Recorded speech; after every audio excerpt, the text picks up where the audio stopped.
असीम फब्बारे। 7 फेरे लिए हैं मीतल तूने। विवाह के 22 वर्ष हो चुके हैं। आज तेरा मन इतना विचलित कैसे है? संभाल अपने को। अतीत को देखकर तू अपनी सुध बुध कैसे खो सकती है? बच्चे बड़े हो गए हैं, बालिग हो गए हैं, उन्हें सही गलत समझाने की उम्र है तेरी।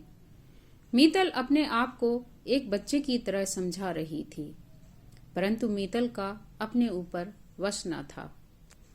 वह अपने तन बदन से उसका नाम, उसका अस्तित्व सब कुछ अस्वीकार करना चाहती थी। यहाँ तक कि विवाह के उपरांत उसने कभी उसका नाम भी अपनी जुबान पर नहीं रखा था। मगर आज कुछ बात ही अलग थी। ज्यों ही उसका अस्तित्व अपने से निकालने की कोशिश करती तो लगता कि वह लहूलुहान हो जाएगी, मगर अविनाश का अस्तित्व खुद के अस्तित्व से दूर नहीं जाएगा। न जाने इतने सालों में पतिदेव ने उसके नाम से कितनी बार गाली गलौज किया था। जब भी कोई फरमाइश अपने पति से करती, पतिदेव उसका नाम लेकर ताने देकर उसे चुप करा देते थे। पति का बदमिजाज स्वभाव मीतल ने अपने घर वालों को कभी नहीं बताया था, क्योंकि वह जानती थी कि घर वाले उस पर नहीं पति पर विश्वास करेंगे और पतिदेव सीधा सपाट जवाब उसके घर वालों को देंगे कि आज तक अपने आशिक को नहीं भूली है, इसलिए मेरे बारे में उल्टा सीधा बोल रही है। उसने एक अजीब सी चुप्पी साध रखी थी और अपने और गैरों से कटती चली जा रही थी।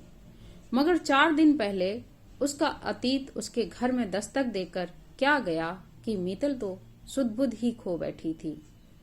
4 दिन पहले वह एक सुबह उसने उसके घर पर दस्तक दी।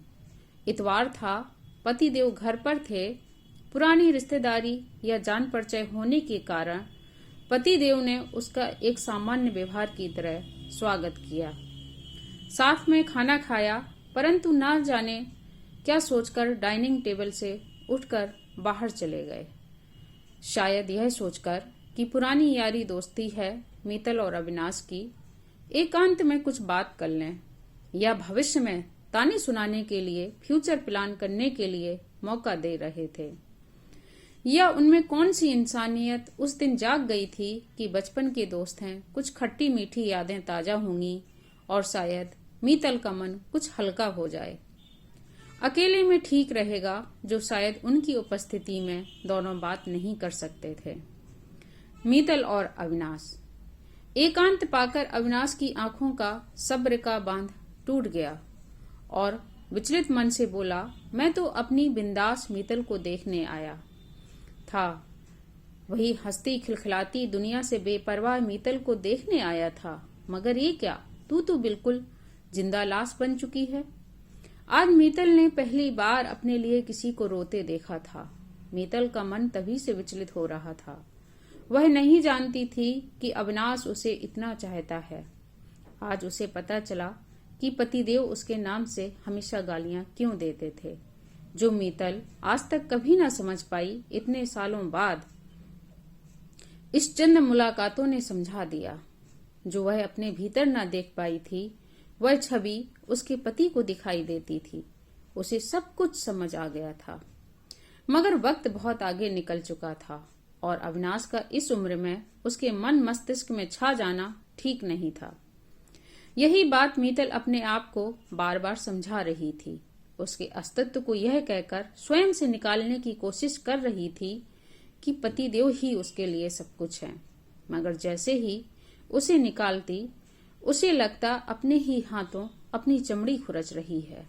अपने आप से जद्दोजहद करने के पश्चात जब वह निढाल हो गई, थक कर बिस्तर में जा गिरी, मगर मन मस्तिष्क की अभी जंग जारी थी और इस जंग को शांत करने के लिए उसके रोम रोम से अविनाश नाम की रसधार स्फुटित होने लगी।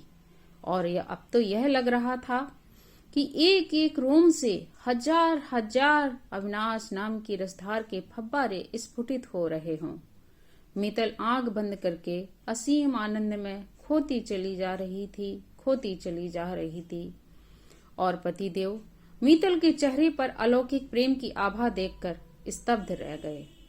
और अविनाश नाम की रसधार के असीम फव्वारों के बीच मीतल परमानंद की गहन समाधि में डूबती चली जा